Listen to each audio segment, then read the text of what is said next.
But in large part, it puts some very strict regulations around these products, ensures that they can only be sold to those that are over 21. It puts packaging and testing and taxes and everything else on these products because they are out there. They're all over the state, and you can't walk into a convenience store, a grocery store, a market somewhere without seeing them. And most of our constituents have no idea what they're buying. And it's because there's no regulations. And so this really does ensure that, these are behind the counter, they're for over 21. It goes after any bad actors that would try to prey upon innocent citizens with misinformation.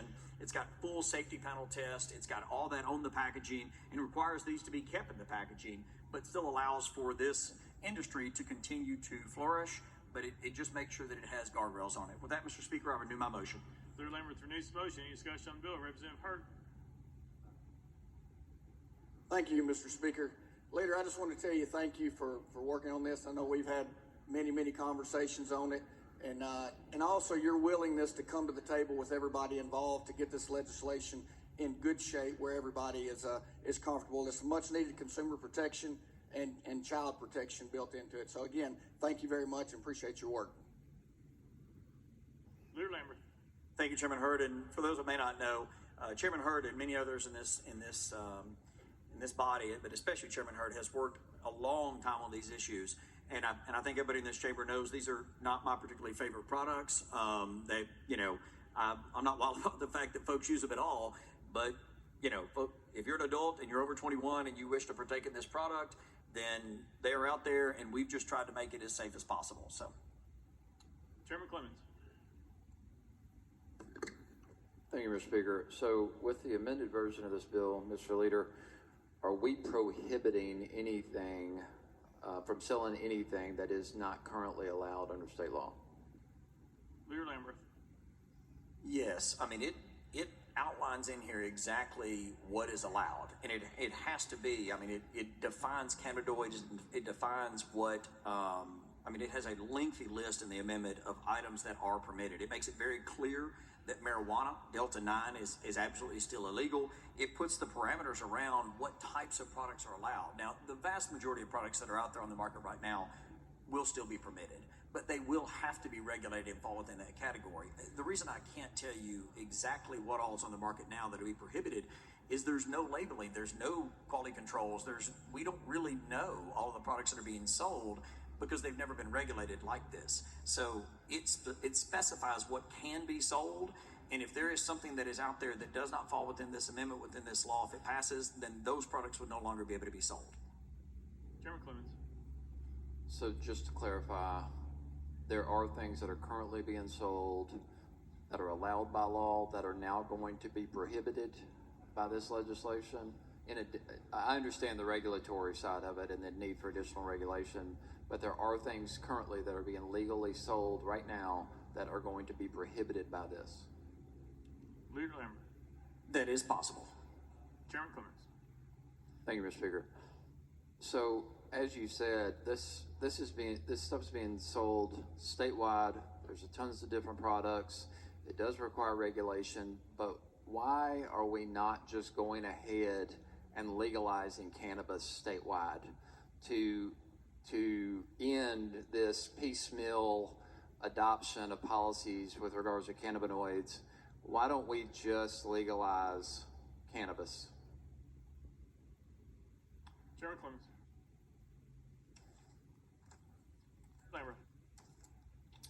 Thank you, Mr. Speaker, and I was looking for my notes on that. So there are thousands of people every single year that go to inpatient treatment for addiction to marijuana. That's a fact. So in legalizing marijuana, I just spoke of a bill that deals with driving under the influence. When you look at other states that have legalized marijuana, their fatalities due to marijuana intoxication go up. The number of individuals that become addicted to marijuana go up.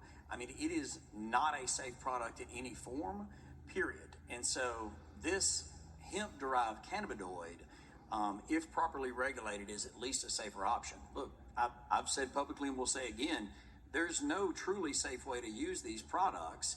But at the same time, if someone over 21 wishes to use alcohol right now or smoke cigarettes or do any other things that are, dangerous to their health, this is at least a way to regulate these products that are already out there. So Delta 9 THC, marijuana as we know it, is still much more powerful than these products, is still much more intoxicating than these products, is still something that will remain illegal.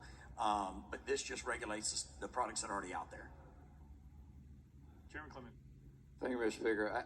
And I think your point was just made. I mean, I don't have a problem with the age of 21 or any of that stuff, because that's the same things we put into law with respect to alcohol sales.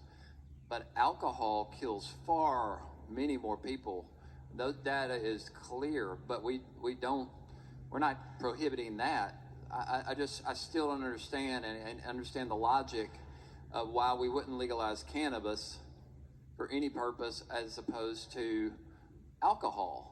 Alcohol-related deaths, drunk driving is the second highest killer in the state of Tennessee of young people, right behind gun violence. So why aren't we legalizing cannabis? Leader Lambert. Thank you. So, and I pull these numbers every year, and I would encourage everyone to. This comes from the Department of Mental Health, and this is directly from those that are going to inpatient treatment for substance abuse. So in 2012, when I first got here, the number one abused substance was opioids. You had 31% of those going to inpatient treatment, about 4,147 people for opioids. Next was alcohol, then marijuana, about 2,215. And while this national discussion has been going on about legalizing marijuana and how, that should be something that, folks should do, and that some states have done so, in 2020, the number one abused substance was still opioids, a massive jump from 4,147 people to 10,889 folks for inpatient treatment. Marijuana is now above meth, and alcohol is the second most abused substance. 6,767 people went in 2020 for inpatient addiction to marijuana. It's just a bad idea to legalize it. Representative Pearson. Yeah, I think obviously we should legalize marijuana, but why aren't we, where's the bill to prohibit alcohol? No, we just said there are a lot of people who are inpatient healthcare because of alcohol. I see this bill, but why don't we have a bill prohibiting alcohol as well and tackle all of these instances of substance abuse by prohibitions? Leader Lambert.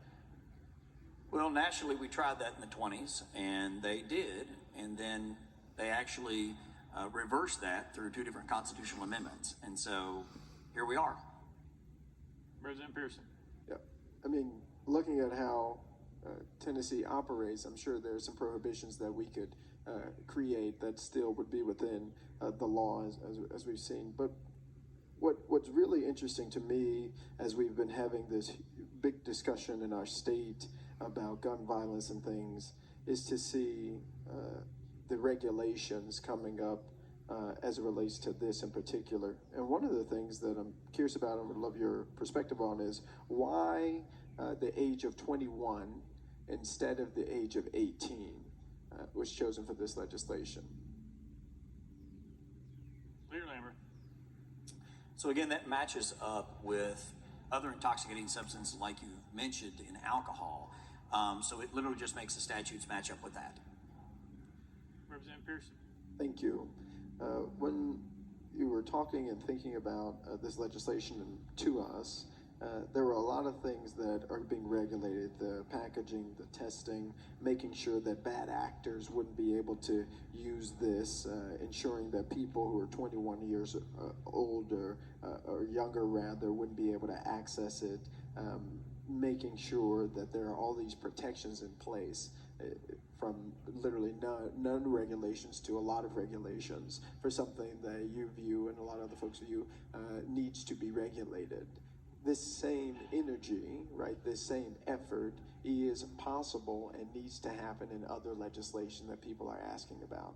Because, and what you're articulating, that we're moving from 21 to 18, is the protections that we want to have of younger people. It's the protections we want to ensure exist in our state for things that are dangerous and are harmful. And so the same principles that we're operating with to move forward legislation like this is the exact same principles that thousands of people are advocating for as it relates to gun violence. Leader Lambert. Thank you. And So there is no constitutional right to use hemp-derived products. There's no constitutional right to drink alcohol. So when we're dealing with these issues, the court system has been clear that, when it comes to certain constitutional rights, then a lot of that interplay occurs on, whether or not you can go to 21, whether or not you can go to 18, like the right to vote, for instance. I mean, that kicks in at 18, the right to contract, many other things. But when dealing with these issues, thus far anyways, the courts have made it clear that states can set at 21 for certain intoxicating products, that we can set that at 21. Now, again, that is a healthy discussion we can have as a state as to where it should be, but this just lines it up with whether intoxicating products are. And I don't think gets into any of the constitutional entanglement between 18 to 21, because we're not talking about a constitutional right of any kind with this particular product. Representative Pearson. Thank you. I understand your point and perspective, and still I think as a legislative body of people who want to ensure the protection of children in our communities, there is much more that can be done and should be done by this body. Representative Bricken. Thank you, Mr. Speaker. I'm out of order, but I would like to recognize a good friend of mine and a Tullahoma City Alderman who came to the gallery today, Daniel Berry. Thank you. You. Representative Dixie. Thank you, Mr. Speaker. To the sponsor, I just have two quick questions. One is, what's the effective tax rate on here? I see in a couple of places it has privilege tax. One says 5%, one says 6%. So just, if I was a retailer, what would the tax rate be that I would be paying? Leader Lambert. Yes, sir. And again, similar to other products of this nature, it has an additional tax rate of 6% of sales tax. Representative Dixie. Also, does the way that this is being taxed, does it differ anyway from the cigarette tax? Leader Lambert. It does slightly. Representative Dixie. And what's that difference? Leader Lambert. I'm sorry, I don't have the distinct difference. It's just, if I remember correctly, I think it is slightly above. Representative Dixie. Thank you. Speaker Pro Tem Marsh. Thank you, Mr. Speaker. I'll call previous question. Previous question been called. Any objection? Seeing none, we're voting. All those in favor of Senate Bill 378 as amended, vote aye when the bell rings. Those opposed, vote no. Is there a member vote? Does any member wish to change your vote?